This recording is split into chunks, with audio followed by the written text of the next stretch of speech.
Hello, everyone. So we're about 20 minutes before the close on Friday, November 18th.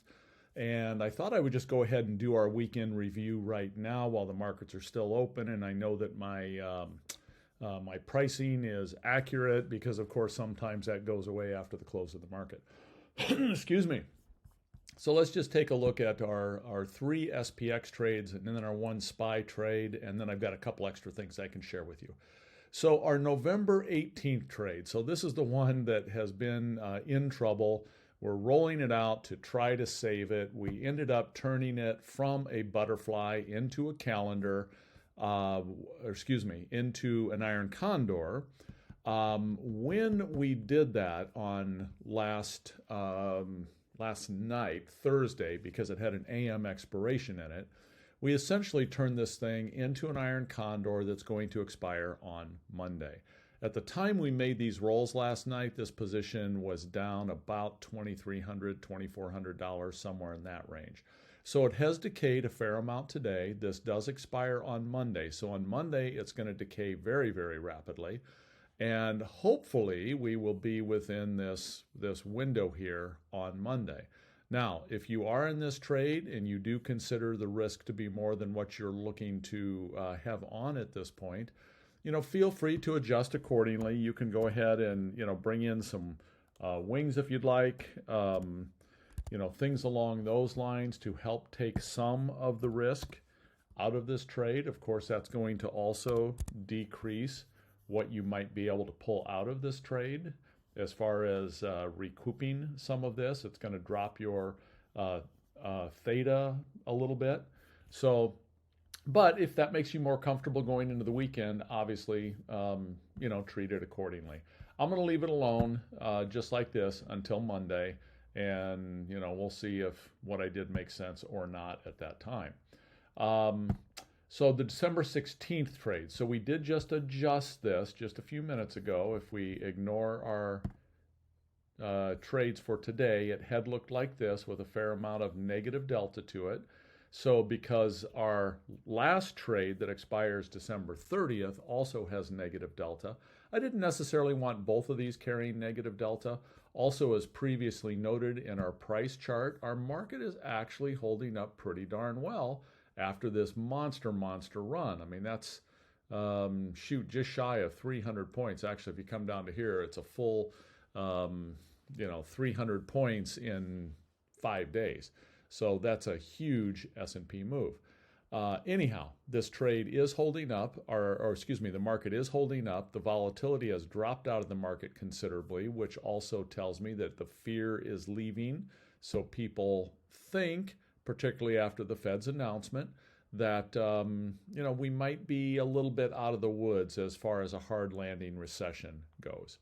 So anyhow, I didn't want to carry this much upside risk, so we did go ahead and adjust this trade today. And this is what our current position looks like. We did pick up a little more downside risk in doing that, but we're pretty darn neutral delta. And we're just going to let this thing decay here now for a little bit. We've essentially, I guess we could still have about a $12 loss if the market ripped up and this thing expired. But I think we're in pretty good shape on this one at this point. So let's look at our 1230 trade. So this one, as you recall, the market went and ripped up on us here too. And so I chose to add a vertical out here. We sold a call credit spread. That was the purpose of that was to raise this wing to where the market could decay in this area. Now, while I do feel the market has some strength possibly coming back into it, I'm still okay carrying this, knowing that, we've got this 4,100 or so range that's likely to be some resistance. And I'm not going to worry necessarily about adjusting that at this point. If you are concerned about the upside, you can either, thin back or remove this particular call credit spread if you wanted. Obviously, that is going to also remove some theta decay that is working in our favor. But you could potentially do this to where, again, you would have no upside risk at that point, and you would be pretty much delta neutral. and you would have guaranteed locking in at least $270 roughly in upside profits. Something just fired off there. What did we, let's see here. That was our, that's some stuff I had going in Target. So I'd put on some Target earnings trades. That's one of the things I was going to show you at the end here. These were calendars. I did one calendar, one diagonal. Part of the class is going to be comparing a calendar and how it fills and trades versus a diagonal. So we'll get into that more when I start pulling that class together over the next, probably couple months at this point. But anyhow, so this is the last of our trades here in SPX.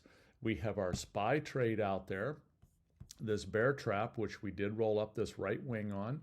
And so we have no risk to the upside on this trade now. We do still have a fair amount of risk to the downside. Again, we know in this trade that if the market were to sell off hard, and that would have to be pretty hard, I'm willing to buy SPY if it drops down into this 340 range. So there really isn't going to be any more adjustment on this trade. What we're going to look for is we're going to look for decay to continue to happen. And this is going to bubble up here for us. And then maybe we'll end up somewhere in this general range and be able to pull out a nice profit on that trade. So that's what we're looking for. But of course, we'll have to see what the market gives us. The other thing I was going to show you was this target. So this is what's actually left of these. I had done both a diagonal, which this was the diagonal. It earned 12% in about 3 days. And again, in the class, the recordings I did on this kind of walk you all the way through this trade. This is all that's left of it right now, is I have on 5 long calls. They're essentially worthless at a nickel, so I'm not even going to bother selling them. I'll let them expire worthless. If for some magical reason Target were to get some big move up, which I'm sure it would not in this time frame, I can benefit from that. But again, not counting on that happening. So this one, the diagonal, again, I closed out for 12%. The calendar, not quite so good. So it wasn't horrible. I ended up out of that one down $23. But again, I walk you through the entire process as to how I traded these and why I traded them the way I did when we get to the point of doing the calendar class. But those are a couple others that I closed out. See if there's any. Oh, this is another SPX calendar. Now this one ended up getting turned into a triple calendar because the market ran up so hard. When I first put this on, the market was down here in the 3,800 range.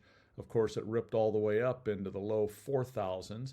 That's when I added this third tent. However, I ended up taking all of that off today and closed this trade out. It was about 10%, 11% at about 10 days.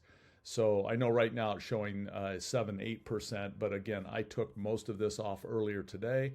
I took each one of these off separately and made sure that I got the best possible pricing when I did. So that one ended up, again, closing out at about 10% profit. So that's pretty much it for right now. Wish everyone a great weekend, and thanks for listening in.